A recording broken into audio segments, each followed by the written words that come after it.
Good morning, everyone. We are coming to you live via YouTube streaming, via Facebook streaming, and also via Skype online. Each one of you is welcome to this live streaming. Speaking is unconscious. When we speak, we are unconscious. When I say speaking is unconscious, means at the time of speaking, our focus is on the other. Our focus is on what we want to say, and it is the outcome of ego. That time, the connection with your inner self is completely lost. You forget that before you speak anything, your consciousness has to be a two-pointed arrow. Just as no circumference is possible without the center, the distance between the center and the circumference is the radius. It is the radius that connects the center to the circumference. And that connection between the center and the circumference is very important. When I say that speaking is unconscious, that means at the time of speaking, you are on the circumference and there is no connectivity with your center. And as long as there is no connection with the center, speaking will remain unconscious, and you have to regret afterwards, because the words overflow out of ego, out of unconscious. This I observe on a day-to-day basis. You want your words, your viewpoint to be accepted, because this is what you consider is the right thing. But there are many things which we have to take into account, and that has to be, without taking that into account, your message is not, your word, your viewpoint is not accepted. But that's where the problem comes in. Because we want to assert our point without knowing the whole situation. I have heard a Sufi story. It happened once a Sufi sent 4 of his disciples for a silent meditation. It was evening. They were supposed to go for a meditation, and each one of them was supposed to observe silence for 1 hour. It was evening time. All of them were sitting in the mosque, and darkness approached. No one lit the lamp. Then it happened, the servant in the mosque passed by. One of the disciples asked the servant to light the lamp as it was dark. So first one said, which is logical, there is dark, light the lamp. Because he was supposed to be there for meditation. But if he was aware, instead of asking anyone, he could have gotten up, lit the lamp, and continued the meditation. But no. He was supposed to sit down and meditate. Sit down and with eyes closed with meditation. Not realizing what is going on within.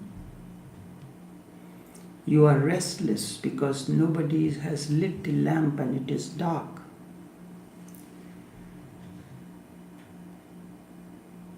But what is the point in forcing to keep the eyes closed and sitting in a lotus posture when inner turmoil is going on. This is what happens when we are talking.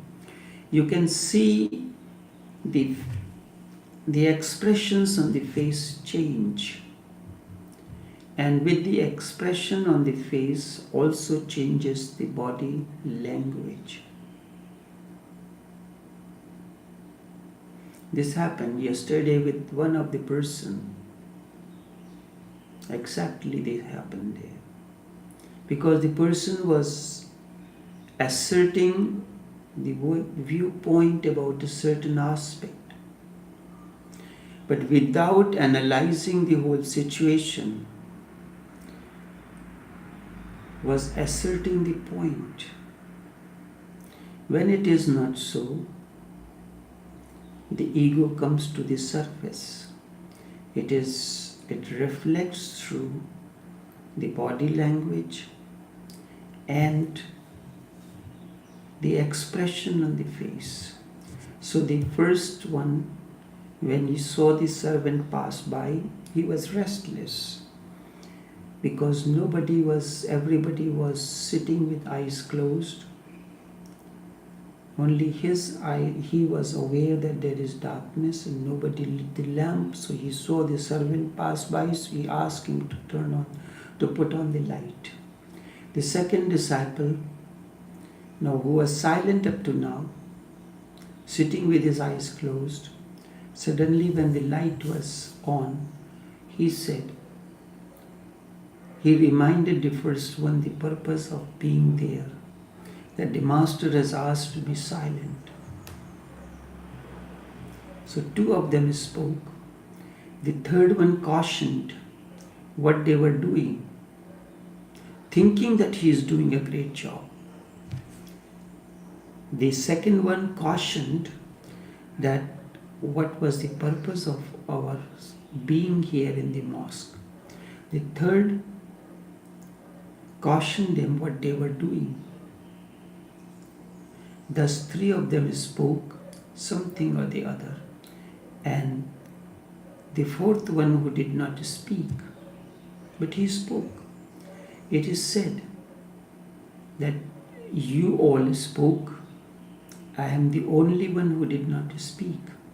Thus all of them said something or the other. Speaking is unconscious. Speaking is always unconscious. This story seems to be a naive, but this is the story of each one of you. The moment you try to practice silence, you become restless. Restless to speak.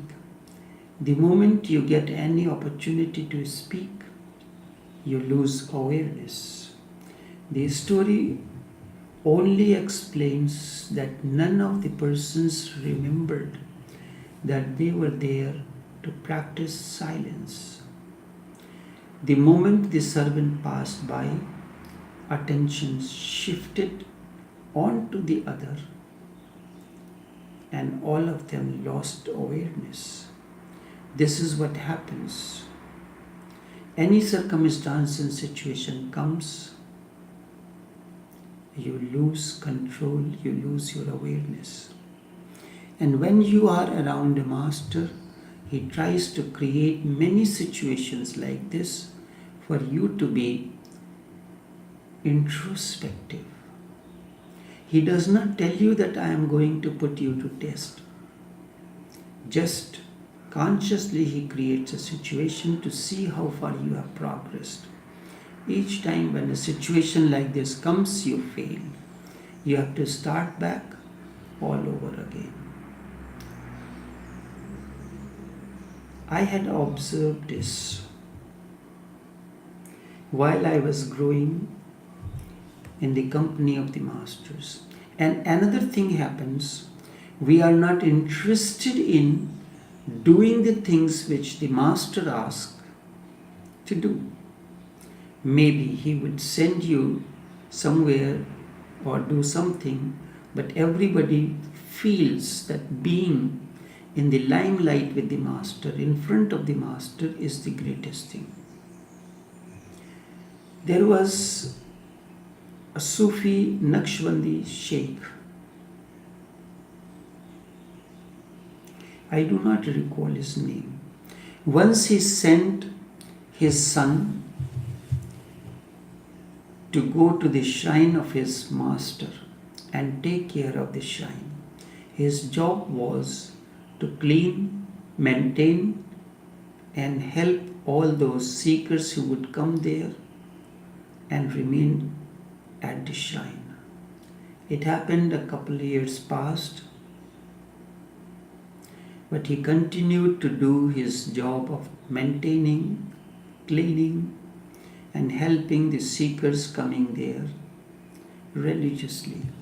It happened one day the master came there, his father.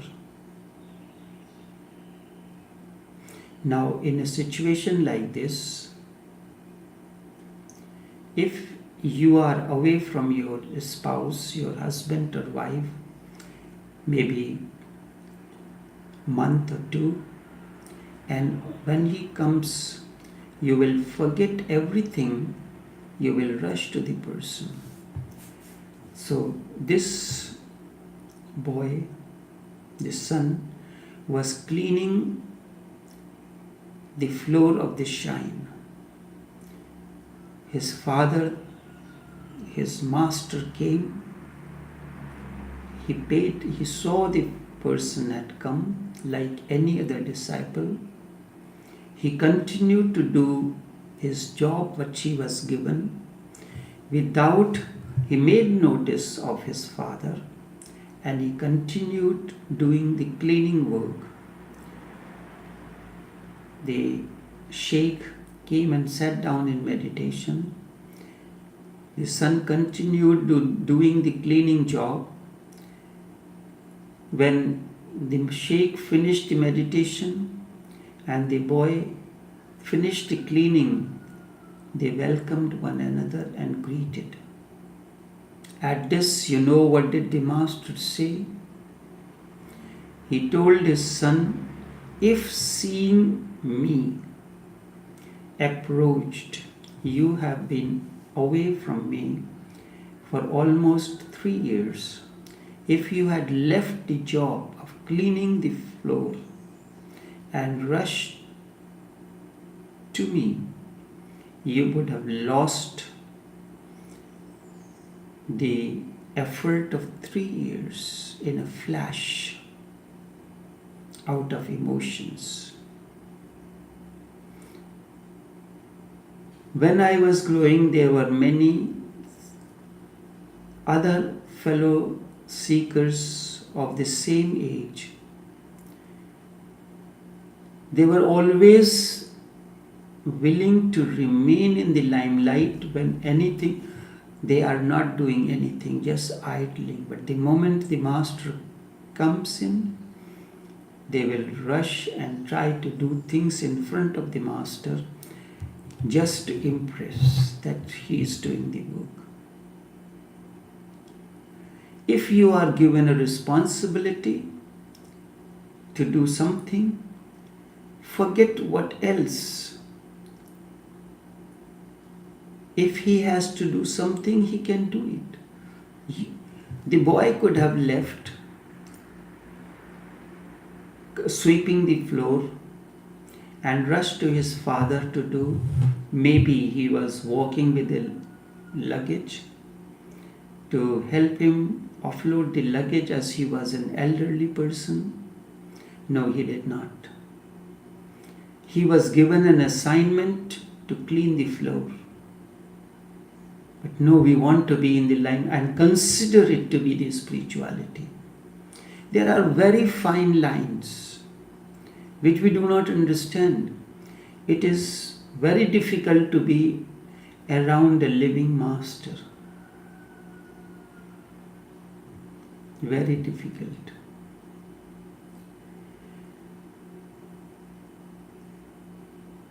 And so all of them forgot what they were there for. They were there to practice silence.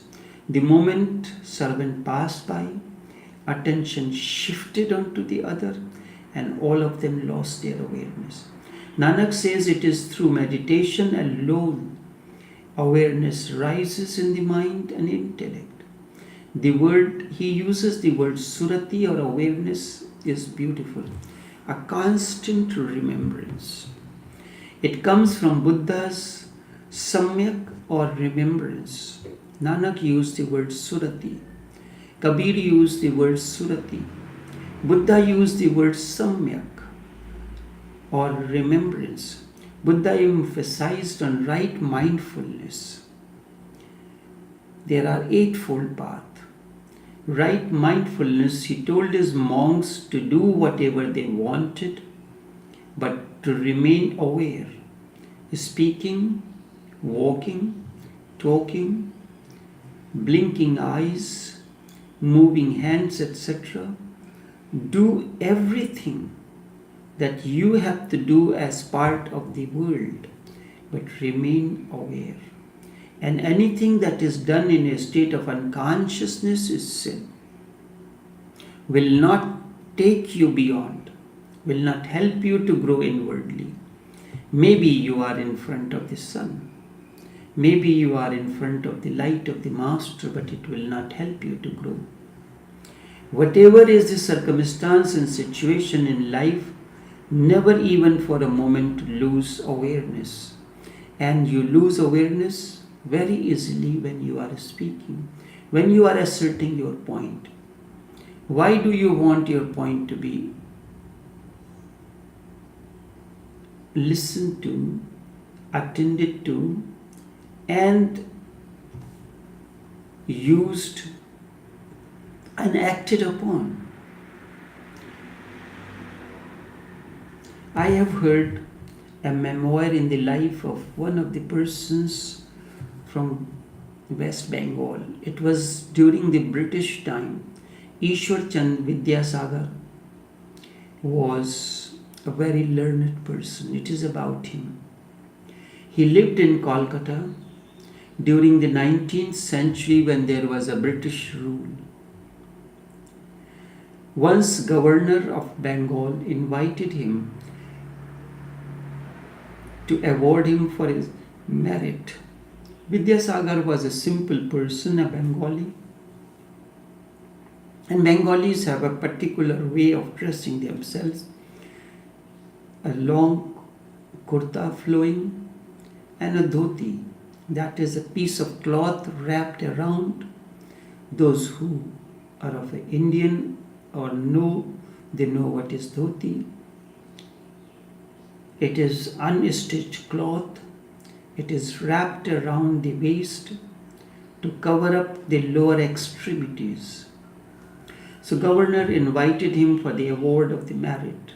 Vidyasagar was a simple person who only wore Bengali style dhoti, kurta and a cap.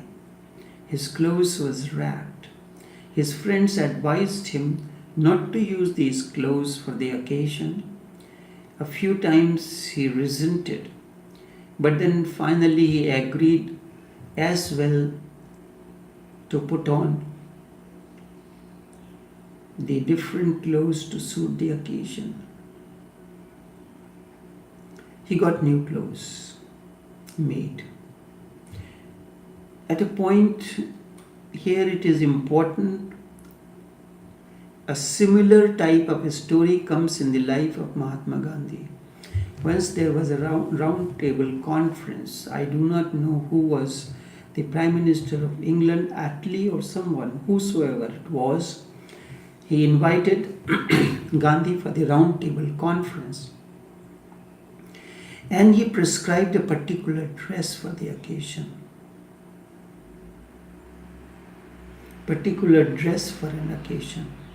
So Gandhi wrote a letter, "Thank you for your invitation, but I express my inability to attend the conference as a particular kind of a dress is prescribed for this occasion."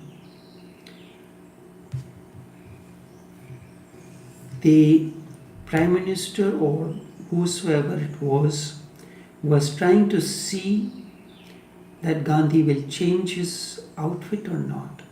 So he sent Although there is a particular dress prescribed for the occasion, but you are free to come in your usual attire. So, a cartoon was published in the British newspapers where the British Prime Minister was shown garbed in Gandhi's type of clothes, and Gandhi was shown dressed in a three-piece suit. So Ishwarchan Vidyasagar, there was a little conflict in his mind whether to go in his usual attire or change to suit the occasion. The evening before he was to go for the meeting, he was taking a stroll in his garden, and he saw a Muslim walking elegantly dressed in the attire of the day, with a stick in his hand, a trouser which is tight at the ankle, and a long flowing jacket, and a cap and a stick in his hand, and he walking elegantly. He continued his elegant gait, unconcerned of anything. Suddenly his servant came running to inform him that his house is on fire.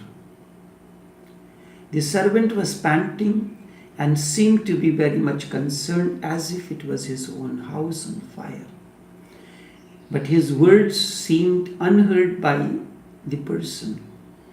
It seems that there was no change in his rhythm or in his gait.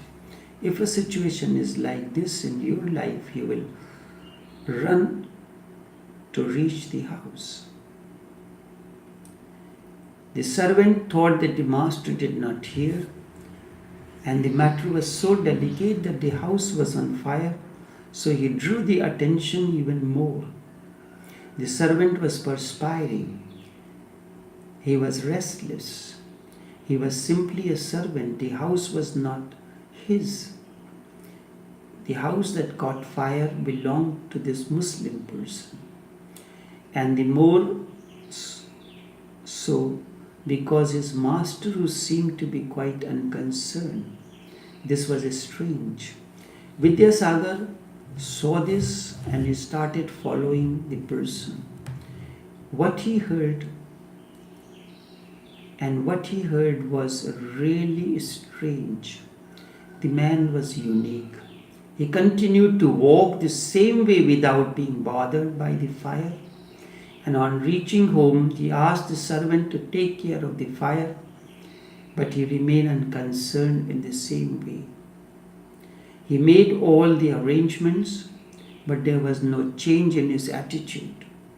Vidyasagar wrote in his memoirs, he was filled with gratitude and respect for this man. He had not seen such a person in his life who was unperturbed by the situation. This is because of the awareness. He was protecting something which was sublime, and what that he was protecting is surati, or awareness. Whatever is happening will certainly happen, and whatever can be done is being done now. Why to lose awareness?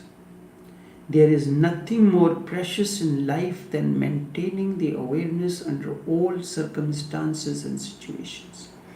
To this man, there was nothing more precious and worth preserving than his awareness.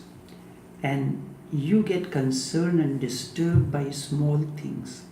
The moment a small problem comes in life, you lose awareness. This you can observe each moment in your life. You have done something that is not pleasing to your wife.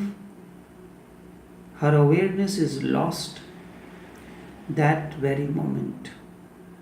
You are expressing your view, to someone and it is not paid much attention the way you wanted it, you lose awareness.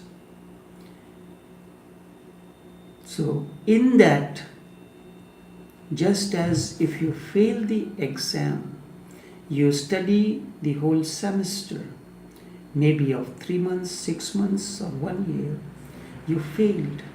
You have to start all over again the semester of 3 months. And if you again fail, you have to start all over again. And if you pass, you can graduate to the next level. So what happens in our lives, we keep on going back to the same semester because we have not cleared that semester out of awareness. It is only through awareness that you can clear the semester. This is very simple. You study the whole semester, and when end of the semester you are given a test, you failed. You have to start all over again. A simple moment of unawareness sends you back to the beginning.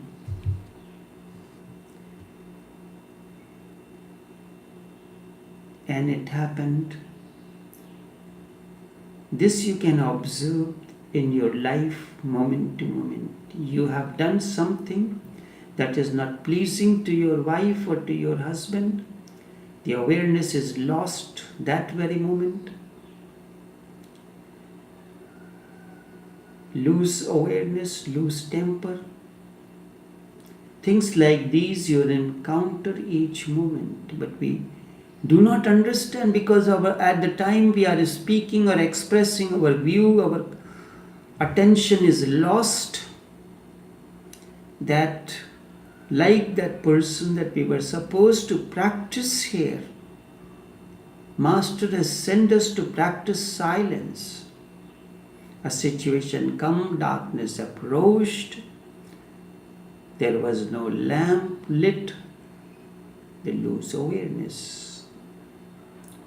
Introspectings like these happen on a day-to-day basis and we keep on losing consciousness.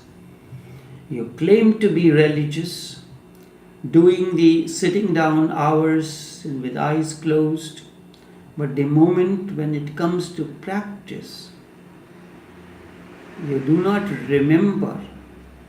All these 4 people were sitting with eyes closed, as if forcing something on it, forcing something on them, but they lose awareness the very moment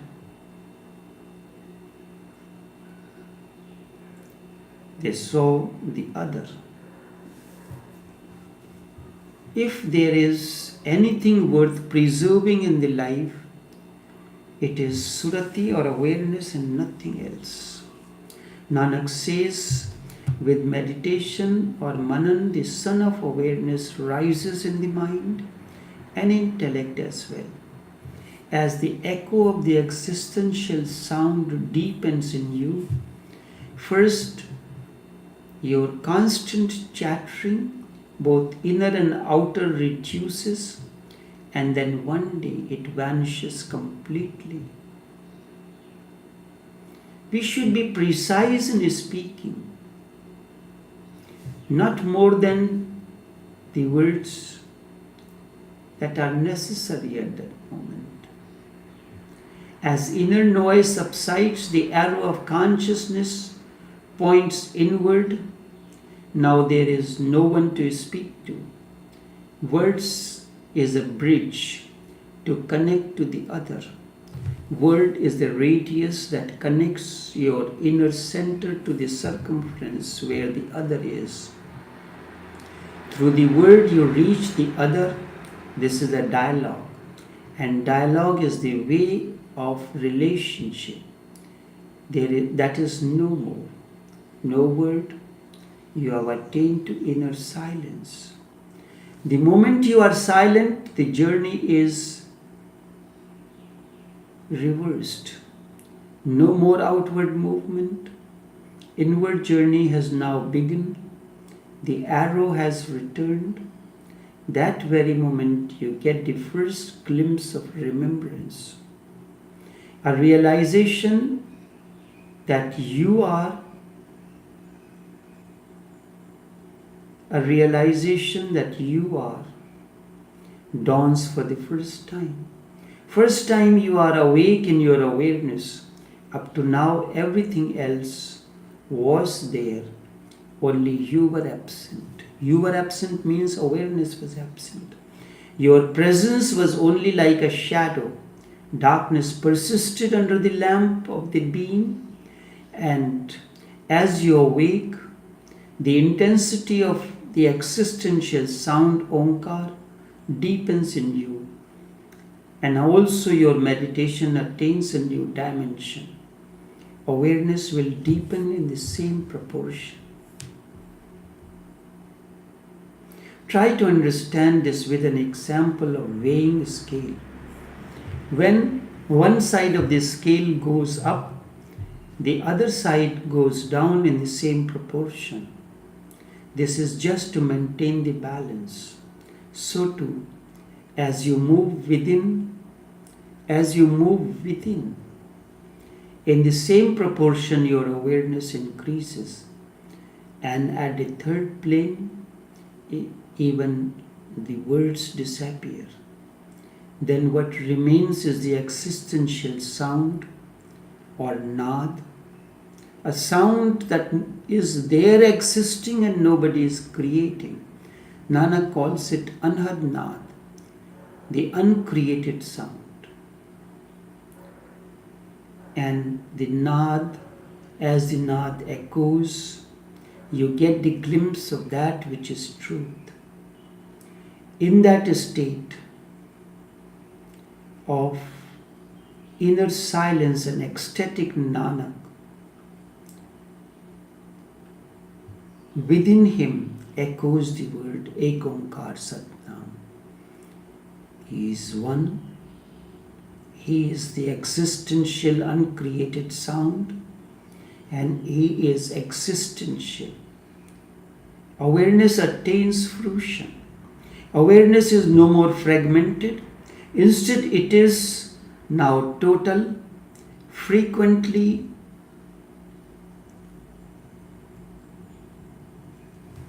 awareness is no more fragmented, it is total. Suddenly you wake up from the slumber of lives. Darkness has given way to light. Dream of lives is no more. Dawn has arrived.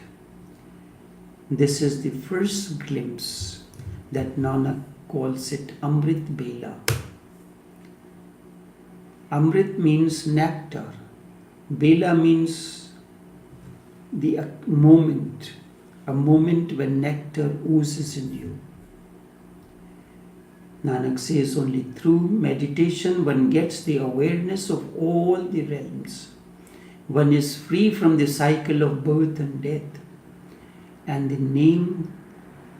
that name Niranjan is sublime and auspicious. Only an enchanted heart knows it. Nanak continues. Only this much for this morning. Until tomorrow, take care and do have a pleasant. Tomorrow means this Saturday when we meet again. Until then, take care and do have a pleasant day.